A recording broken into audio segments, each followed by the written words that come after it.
Bulletin के इस वक्त की सुर्खियों के साथ।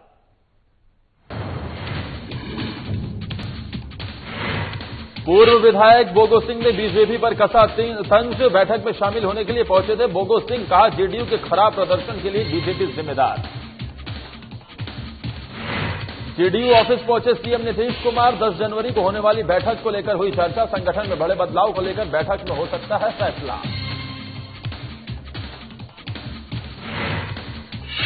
नवादा में पीएम सुरक्षित मातृत्व योजना पर सदर अस्पताल में लगाया गया शिविर। योजना के लाभ से महिलाएं खुश। शिविर में महिलाओं को फ्री इलाज के लिए मिलेंगी जरूरी दवाएं।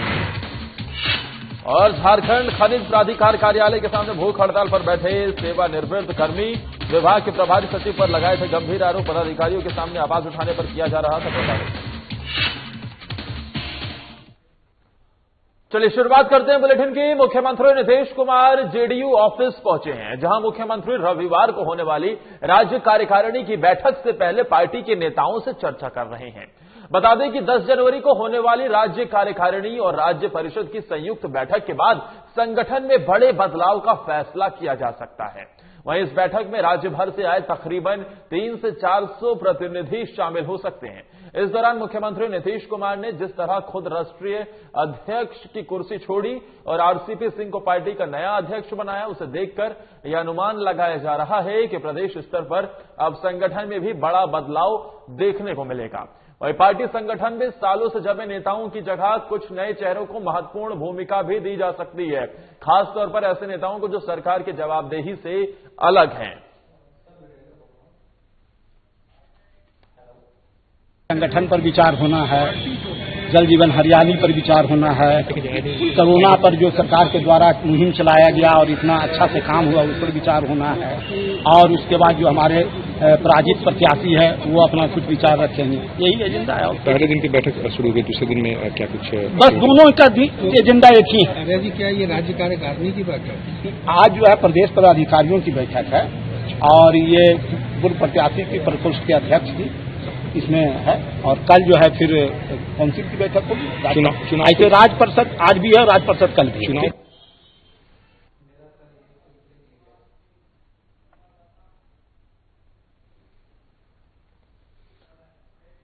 और हमारे साथ पटना से हमारे वरिष्ठ संवाददाता अभिषेक फोनलाइन पर जुड़ गए। अभिषेक, सबसे पहले तो ये जानना चाहेंगे कि कल होने वाली बैठक से पहले आज ये जो बैठक चल रही है, ये जो चर्चा चल रही है, क्या मायने इसके निकाले जाएं?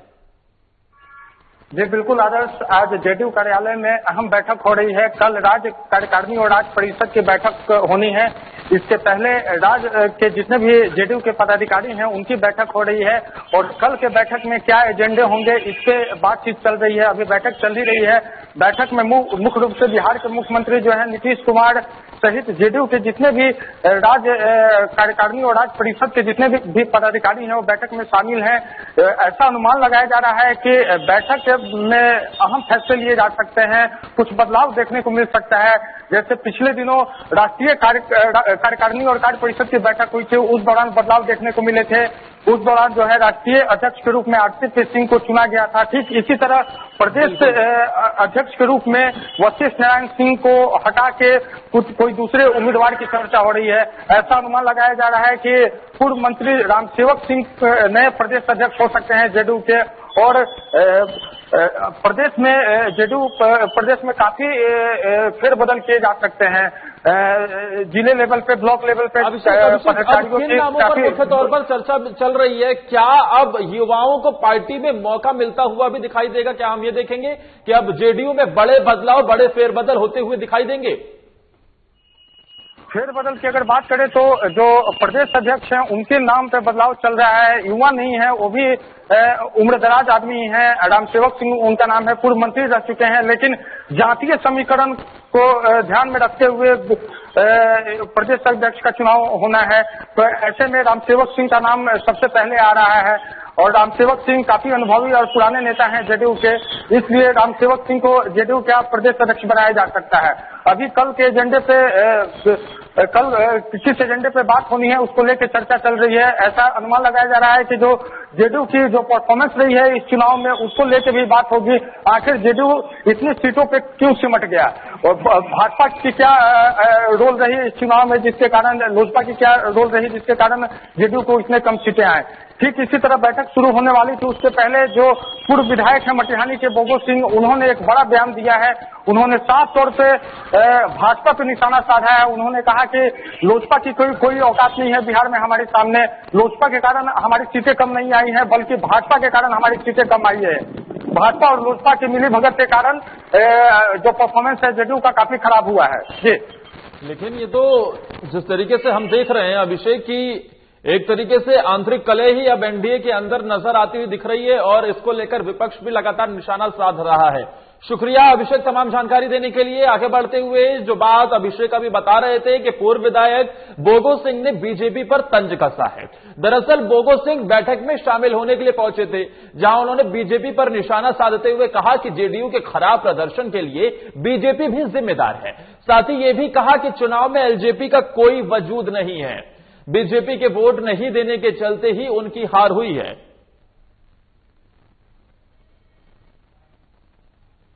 जीवन में न हारते हैं न जीतते हैं, रूटीन वर्क करते हैं।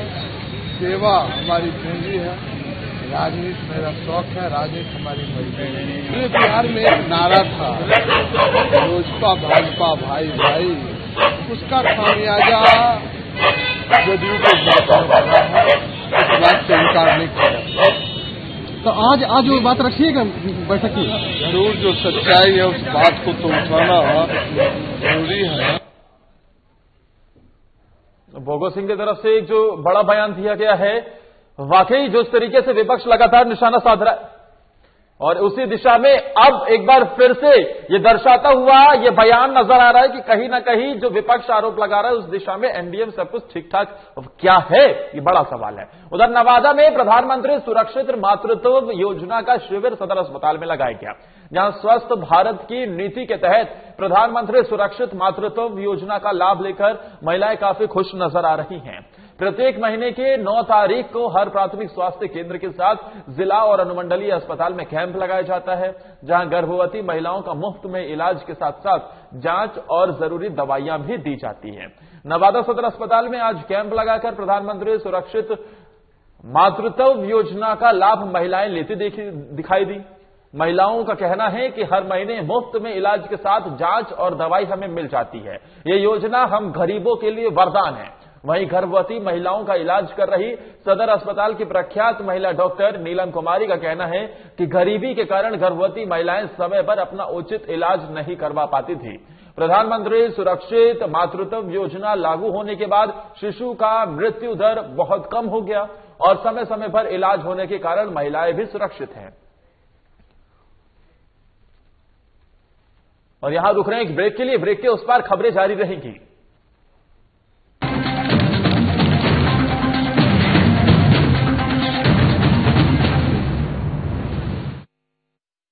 मैं हेमंत सोरेन सत्य निष्ठा से प्रतिज्ञान करता हूं कि मैं विधि द्वारा स्थापित भारत के संविधान के प्रति सच्ची श्रद्धा और निष्ठा रखूंगा।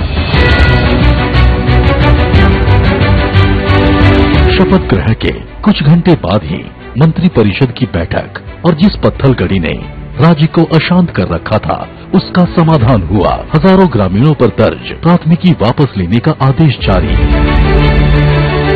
महिलाओं के खिलाफ हुए अपराध की त्वरित सुनवाई के लिए 22 फास्ट ट्रैक कोर्ट के गठन को मंजूरी। गरीबों के असाध्य रोगों के बेहतर इलाज हेतु 5 लाख तक की सरकारी मदद को अमली जामा पहनाया गया। जरूरतमंदों को भोजन उपलब्ध कराने के लिए 6,595 मुख्यमंत्री दीदी किचन, मुख्यमंत्री विशेष किचन, 1300 दाल भात केंद्र, राज्य भर के अस्पतालों में isolation ward, Covid ward, oxygen युक्त बेड, आईसीयू, वेंटिलेटर और संक्रमण के जांच की व्यवस्था हुई। अब जरूरत थी प्रवासी श्रमिकों को वापस लाने की। देश में सबसे पहले यहीं से पहल हुई और 484 श्रमिक एयरलिफ्ट 8.50 लाख श्रमिक भाइयों को श्रमिक स्पेशल ट्रेन से वापस लाया गया। 25 करोड़ मानव दिवस का सृजन एवं 20,000 करोड़ पारिश्रमिक देने के लक्ष्य के साथ योजना लागू की गई। श्रमिकों की मेहनत को सम्मान प्राप्ति के लिए बीआरओ से एमओयू हुआ और देश की सीमा पर सड़क निर्माण में संलग्न हुए। झारखंड की भावना को प्रतिबिंबित करने वाले राज्य के नए प्रतीक चिन्ह का अनावरण हुआ। महिला सशक्तिकरण की दिशा में फूलो झानो आशीर्वाद योजना के जरिए शराब हड़िया के निर्माण और बिक्री में शामिल महिलाएं अपने जीवन में बदलाव की प्रेरक कहानियां कर रही हैं। 26,000 सखी मंडल की बहनों को बैंक लिंकेज के माध्यम से 370 करोड़ एवं 111 कुशल नर्स को देश के बड़े अस्पतालों में नियुक्त किया गया। इस कड़ी को और सशक्त करते हुए 22 युवतियों को कपड़ा उद्योग में नौकरी दी गई। खेल के क्षेत्र में विश्व भर में परचम लहराने वाले झारखंड को 20 साल बाद 24 जिला खेल पदाधिकारी मिले, उनकी नियुक्ति सुनिश्चित हुई। इस तरह झारखंड अपने सीमित संसाधनों के साथ विकास के सभी सोपान तय कर रहा है ताकि राज्य की समृद्धि एवं समावेशी विकास की परिकल्पना को साकार किया जा सके।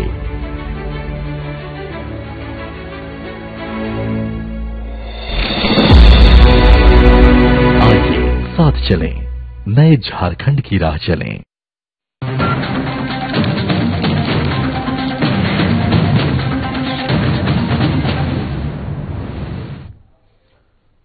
झारखंड खनिज विकास प्राधिकार कार्यालय के सामने भूख हड़ताल पर बैठे सेवानिवृत्त कर्मी ने विभाग के प्रभारी सचिव के खिलाफ प्रसारित करने का आरोप लगाते हुए भूख हड़ताल पर बैठ गए हैं। भूख हड़ताल पर बैठे रिटायर्ड कर्मी ने बताया कि वो प्रबंध निदेशक समेत जिले और राज्य के तमाम वरीय अधिकारियों को इससे संबंधित पत्र जारी कर चुके हैं। उन्होंने बताया कि विभाग के प्रभारी सचिव अपने कार्य बोझ से इतने दबे हुए हैं कि वो प्रशासनिक कार्य में असफल रहे। आंदोलन कर रहे कर्मी का पक्ष है कि विभाग ने 9 रिटायर्ड कर्मी को सामूहिक रूप से क्वार्टर आवंटित किया था, जिसके एवज में 29 दिसंबर 2000 को आधार मानकर दंडात्मक कार्य कटौती और सभी पावनाओं को रोकने की धमकी दी गई।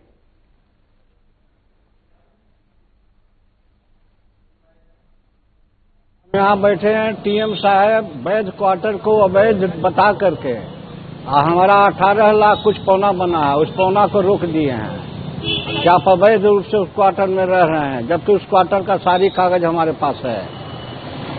लेकिन टीएम साहब का कहना है कि नहीं, अवैध रूप से आप 2011 से रह रहे हैं, आप पर दंडात्मक कार्रवाई करेंगे, आपका सारी पैसा रोक दिया जाता है।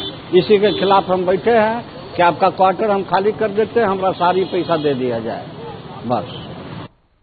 नवादा के शोभिया स्थित कृषि फार्म पर दिवसीय कृषि यांत्रिकी मेला सह प्रदर्शनी का उद्घाटन जिला कृषि पदाधिकारी अरविंद कुमार झा ने किया। मेले में जिले के किसानों ने उपज किए गए फसलों का प्रदर्शनी लगाई है। साथ ही जीविका दीदियों द्वारा तैयार सामग्रियों का स्टॉल भी लगाया गया। इस बारे में जानकारी देते हुए उन किसानों को सम्मानित भी किया गया जिन्होंने पारंपरिक खेती के साथ अन्य लाभ की खेती भी की थी।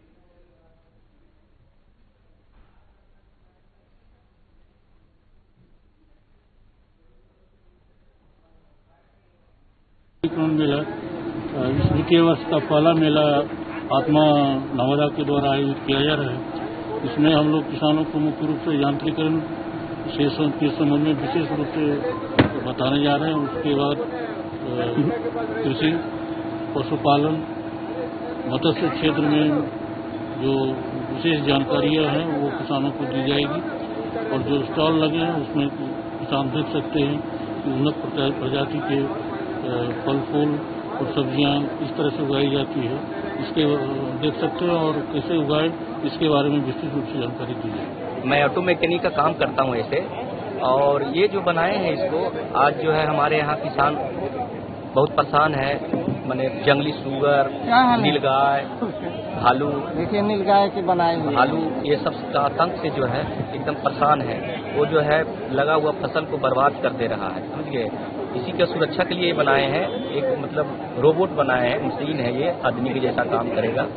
इसको हम मतलब कबाड़ के जुगाड़ से, मतलब दुकान का पड़े हुए स्क्रैप से इसको तैयार किए हैं और जो है ये बहुत कारगर है। ये तस्वीर हम आपको नवादा के दिखा रहे हैं, जहां कृषि यांत्रिकी मेले का उद्घाटन हुआ है। इस मेले के जरिए से किस तरीके से ट्रेडिशनल फार्मिंग के साथ साथ मॉडर्न फार्मिंग को बढ़ावा देना है, उस दिशा में कैसा काम ग्रामीणों ने किया है और उन्हें सम्मानित भी किया गया जिन्होंने मॉडर्न फार्मिंग के जरिए अपनी उपज को बढ़ाने का काम किया है, नई टेक्निक के सहारे नई तरीके की खेती की है। और देखिए ये कृषि यांत्रिकरण मेला सह प्रदर्शनी, देखिए ये पपीते की खेती किस नए तरीके से की गई और साथ ही अन्य चीजों की जो मशरूम की खेती है जिससे किसान अपनी आय को भी बढ़ा सके, उस दिशा में ये जो कार्य किए जा रहे हैं उसी के चलते ये प्रदर्शनी लगाई गई जहां किसानों को सम्मानित भी किया गया जिन्होंने मॉडर्न फार्मिंग को इस्तेमाल कर अपनी आय को बढ़ाने का काम किया है। वक्त एक और ब्रेक का हो चला है।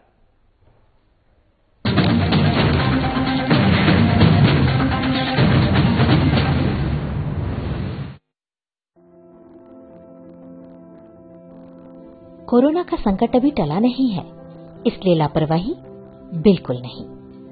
जब भी घर से बाहर निकलें, मास्क जरूर लगाएं। दूसरी बात, एक दूसरे से कम 2 गज की दूरी बनाएं। और तीसरा, अपने हाथों को साबुन से अच्छी तरह बार बार धोएं। यदि हम इन सभी मुख्य बातों पर अमल कर लें तो कोरोना वायरस के संक्रमण से बच सकते हैं और हमारा राज्य कोरोना मुक्त हो सकता है। मेरे प्यारे झारखंड वासियों, कोरोना का जंग अभी जारी है।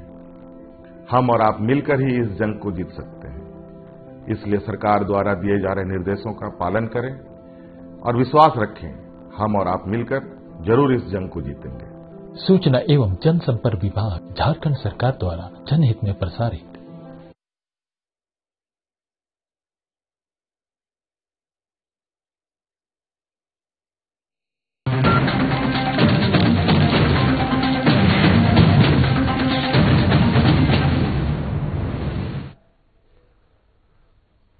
जिले के पारा शिक्षकों का एक बैठक रणधीर वर्मा स्टेडियम में शनिवार को संपन्न हुई, जिसमें पारा शिक्षकों ने हेमंत सरकार के खिलाफ वादा खिलाफी का आरोप लगाया है। साथ ही झारखंड सरकार से मांग की है कि बिहार की तर्ज पर आकलन आधारित परीक्षा लेकर नियमावली के तहत शिक्षकों के स्थायीकरण की मांग को पूरा किया जाए। सूबे के 55,000 पारा शिक्षकों को स्थायी किया जाए। इसी संबंध में पारा शिक्षक दल ने बैठक कर अपनी बातों को मुख्यमंत्री तक पहुंचाने की रणनीति बनाई। इसके साथ ही पारा शिक्षकों ने बताया कि उन्हें पूरा विश्वास है कि मुख्यमंत्री हेमंत सोरेन उनकी मांगों को गंभीरता पूर्वक ध्यान देते हुए पूरा करेंगे।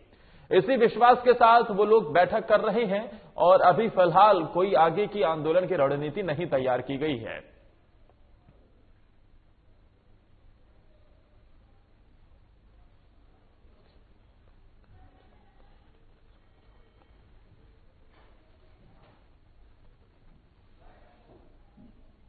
का एक मांग है, बिहार के तर्ज पर राज्य के 55,000 प्रशिक्षित पारा शिक्षकों का आकलन आधारित परीक्षा होना चाहिए, जिसका हम लोग पूर्व की सरकार रघुवर दास के समय से ही मांग किए थे। तो उस समय हम लोग का नियमावली आधा अधूरा था, जिसको हेमंत सोरेन ने हर विधानसभा में घूम घूम कर उन्होंने कहा है कि हमारी सरकार बनते ही हम आपको आकलन परीक्षा आधारित 100 नंबर का परीक्षा लेकर बिहार के तर्ज पर हम लोग आप लोग को स्थायीकरण करेंगे। लेकिन तब तक मैंने हम लोग शिक्षा मंत्री जी पॉजिटिव भी थे, लेकिन कोरोना काल के चलते वो इस काम को नहीं कर पाए। कोरोना में उनका बीमारी भी हो गया। अब हम लोग को आशा है कि हमारा जो हेमंत सोरेन का जो सरकार है, हम लोग को बहुत जल्द जो है आकलन आधारित नियमावली हम लोग को देंगे। मांग तो हमारी बहुत पुरानी है, आज 17 साल संघर्ष कर रहे हैं।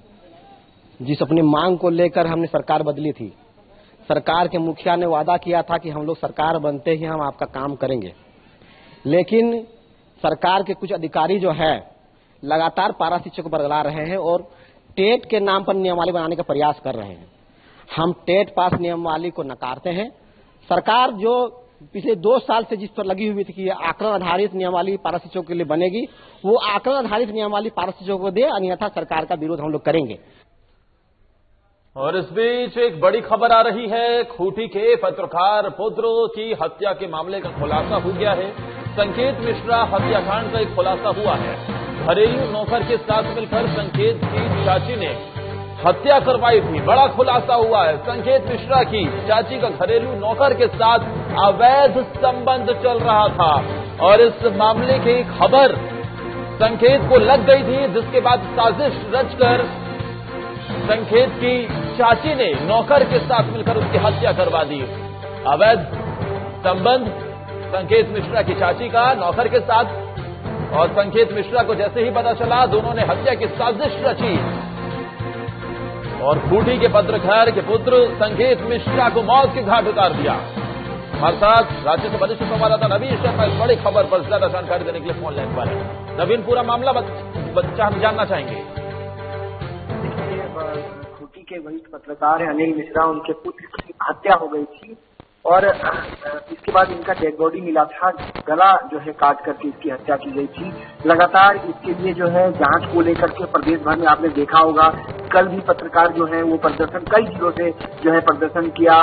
खूंटी पुलिस के खिलाफ और झारखंड पुलिस के खिलाफ जो है नारेबाजी हुई। लगातार इस बात को लेकर के मांग किया जा रहा था कि हत्या का खुलासा हो, लेकिन अब इसमें निश्चित तौर पर एक बड़ा खुलासा हुआ है और ये जो खुलासा हुआ है निश्चित तौर पर किसी को भी विचलित कर सकता है। दरअसल जो एसआईटी की टीम बनी थी उसमें ये बात निकल करके सामने आई। एसपी ने जब प्रेस कॉन्फ्रेंस की इस मामले की जानकारी दी, प्रेस रिलीज जारी कर, उसमें ये बताया गया कि जो मृतक की जो चाची थी वो और घर का ही एक घरेलू जो नौकर था बिरसा मुंडा, ये दोनों का अवैध संबंध था और इसकी जानकारी जो है कहीं न कहीं मृतक को हो गई थी और इसके बाद इसकी जानकारी होने के बाद इस पूरी घटना को जो है उनकी चाची ने अपने नौकर के साथ मिल करके अंजाम दिया।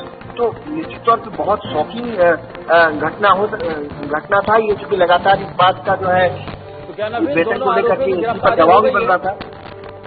जी हाँ, देखिए गिरफ्तारी हो गई है। इस मामले की जो है जानकारी देते हुए एसपी ने बताया है और घरेलू नौकर को जो है वो गिरफ्तार कर लिया गया है। तो निश्चित तौर पे एक बड़ी कहीं न कहीं एक बड़ी घटना और इस पर जो है पुलिस ने एक बड़ा खुलासा किया है। घरेलू नौकर जो था उसके साथ उसकी चाची का अवैध संबंध लंबे समय से था और इसकी जानकारी जो है वो कहीं न कहीं जो संकेत मिश्रा को हो गई थी। हालांकि जो पुलिस ने जो प्रेस विज्ञप्ति जारी किया है आदर्श, उसमें एसआईटी की टीम ने जांच का जो खुलासा किया है उसमें एक बात का जिक्र और किया है कि जो तथ्य सामने आए हैं उस हिसाब से जो जिसकी मृत्यु हुई है उसका भी संबंध जो है उनकी चाची के साथ बताया जा रहा है। तो ये अवैध संबंध को लेकर के जो है ये खुलासा हुआ है और निश्चित तौर पे जो है इस तरह की घटनाएं समाज को किस और ले जाने की बिल्कुल धारा कर रही है, विचलित करता है निश्चित तौर पे। और देखिए ज्यादातर ये रिपोर्ट भी आया कि हाल के समय में ज्यादातर जो हत्याएं क्राइम की जो खबरें होती हैं ज्यादातर इसमें पाया गया है कि जो घरेलू संपर्क घरेलू कनेक्शन कहीं न कहीं बहुत ज्यादा बिल्कुल जाहिर तौर पर, जिसकी वजह से खूंटी के पत्रकार पुत्र संकेत मिश्रा की हत्या कर दी गई, एक साजिशन, और अब इस हत्याकांड का खुलासा होते हुए आरोपियों को गिरफ्तार कर लिया गया है। शुक्रिया नवीन तमाम जानकारी देने के लिए आपका।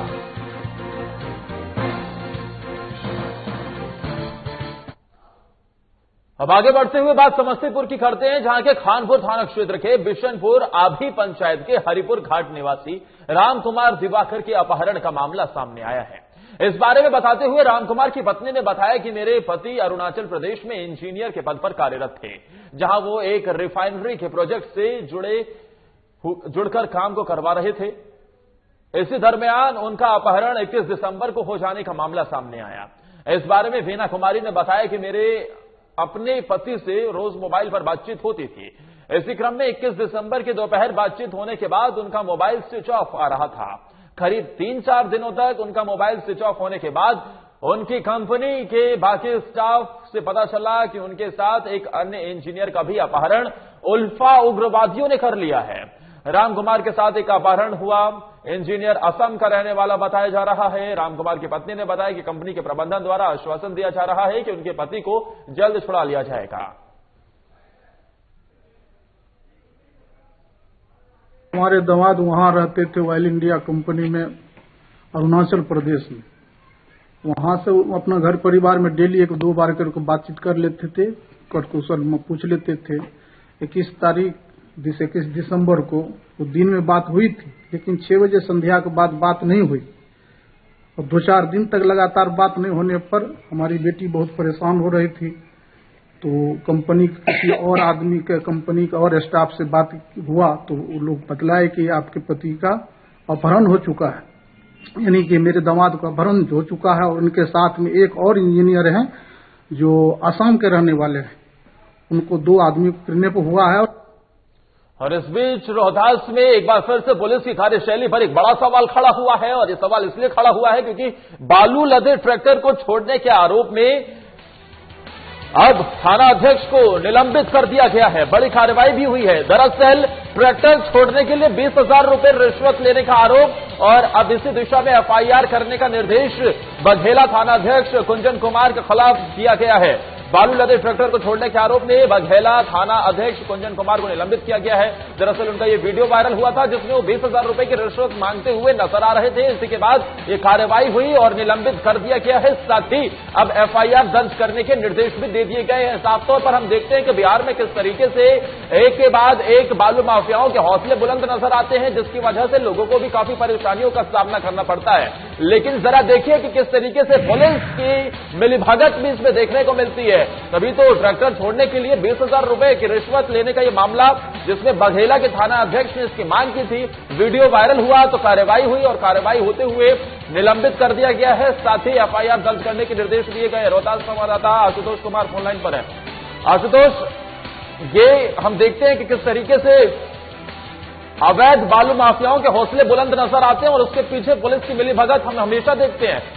अब कार्रवाई हुई है, अब किस तरीके का आश्वासन भी दिया गया है, साथ ही किस तरीके की आगे की कार्रवाई होती हुई नजर आएगी?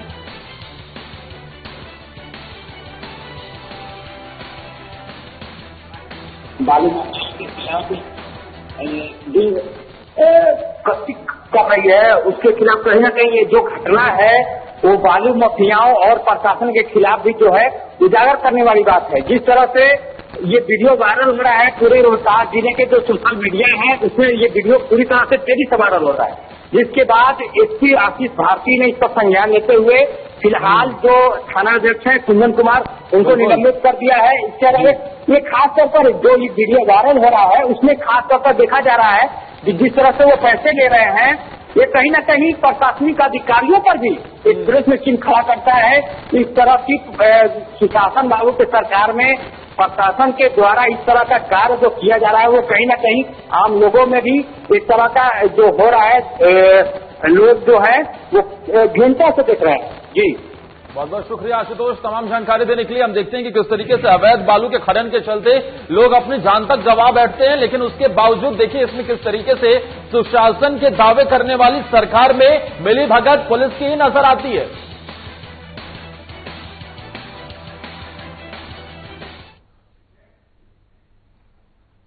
और इसी के साथ इस बुलेटिन में फिलहाल के लिए इतना ही। नमस्कार।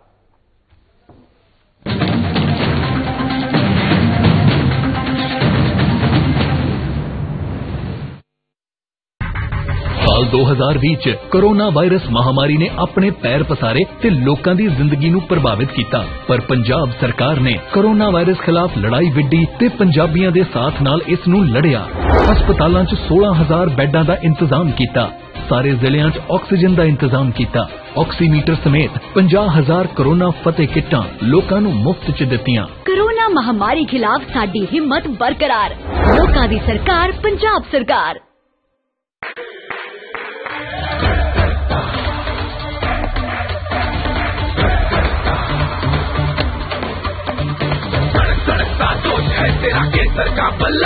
जब वो जुबान में केसर और जोश दिलों में, तो इंडिया खेलेगा अपने ही अंदाज से।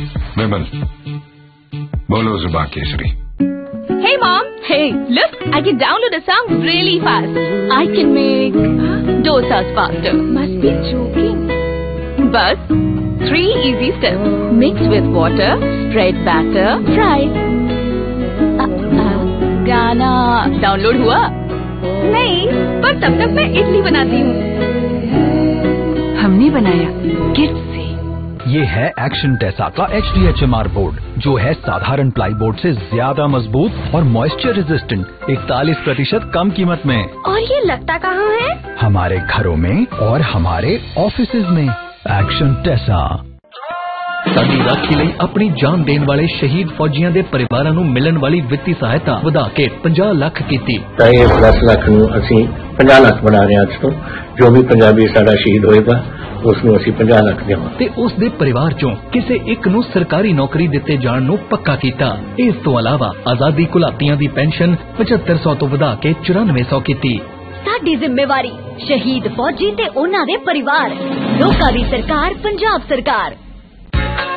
इस कार्यक्रम के प्रायोजक हैं विमल, बोलो जुबा केसरी।